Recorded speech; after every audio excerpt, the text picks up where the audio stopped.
Do you know how to tell an investment opportunity from an internet scam? While most of us may feel savvy enough to not fall for those common scams that we see, some schemes are getting so sophisticated it may be difficult to tell the difference. Well, joining us this morning is investment advisor Stephen Peasley to help us sort it all out. Thank you so much for coming in. Good morning. Thank you for having me. So we've all seen the generic emails that people say, okay, we're going to send you a lot of money, or the scam from Nigeria where it's just a common email and do this, I need to put money somewhere. Those are real basic. There's no graphics, there's no, you can kind of tell it's a scam, even though some people still do fall for it, and you delete it. But now we're getting ones with elaborate graphics that match exactly, say FDIC insured. What can we do about it? Well, welcome to the world of the internet. The internet has made these things so prevalent, and the powerful computers now with scanners, high-resolution scanners, you can scan other people's logos and everything else, so you can look almost official, that this looks real, and it's very difficult. There are a couple of key things you can do, but the number one thing you can do is be skeptical.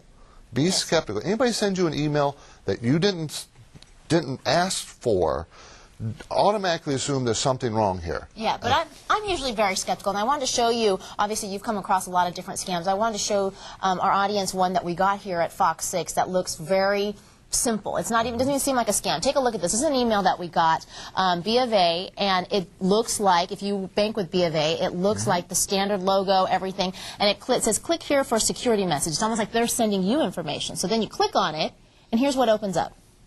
You click on it, and if you guys can see that, it's just like a generic fill-in-the-blank questionnaire, like they're double-checking your information. So obviously you'd be aware, but what do you do when you get something like this? It looks just like my bank sent it to me. The first problem you had was clicking on anything.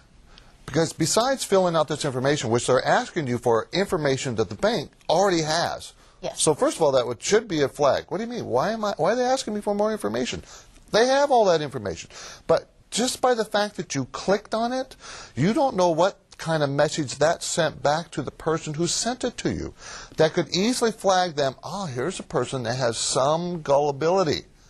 I'm going to continue. I have now a market, someone I can market to. Ooh, so you can send us another one from a different version. That's right. If you didn't buy into this one, they're going to send you even a better looking one.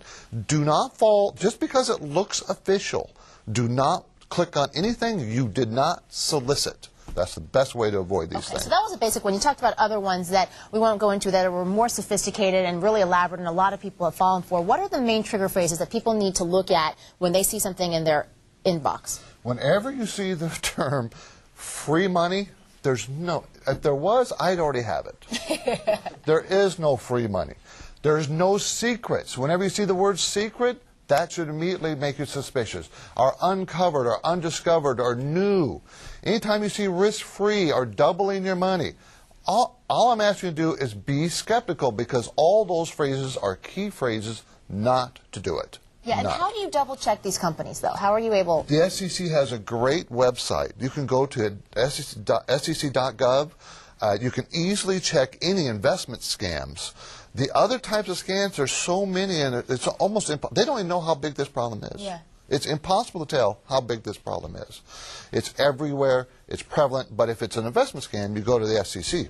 SEC. But then there's ones like with the Bank of America one where they copied the logo exactly. There's really no way to tell. And there's no really way you can report that. But these guys are gone. They're in Nigeria or South Africa or England. You don't know where they are. And they do work. So if you have clients that have been falling for these, or what is the worst loss that you've seen? I've had a client that lost about $70,000 to these kind of scams. And it was an investment scam. It was a penny stock. Have you ever come across any of those? Okay. It's an email or a blog or a news, it looks like an official report of how this company is going to take off. It has a secret, a patent, new method of doing something. These are penny stocks, and they're legitimate companies. They're real companies filed with the SEC. So what happens? Well, what's happening is it's called pump and dump.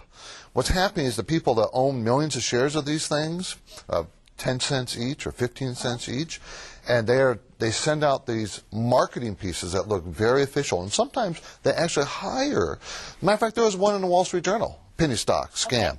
And they advertised in the Wall Street Journal about this company, how it's going to double its money in the oil industry. You know how that's been popular. And then it goes down, and then they keep all the money? Well, they get people to buy the stock, raise it up from a nickel to a dime, Okay. That's 100% profit, by the way. Okay. A nickel to a dime. They own the shares. They sell them all to you. They pump up the stock. They dump their shares to you. They make a fortune. The stock goes right back down. And so you end up with nothing. You end up with zero. Interesting. Okay, well, thank you for giving us some perspective. Again, Stephen Peasley, and you're going to be holding an investment seminar this Saturday. This Saturday. From 9 a.m. to noon at the Sheraton La Jolla. In La Jolla. Great. Thank This you is a for small having fee. It's like $45, right? $45, yes. All right. Thank you so much for joining us and giving us some great insight. And if you guys would like more information, you can log on to fox6.com. All right, Chrissy, over to you.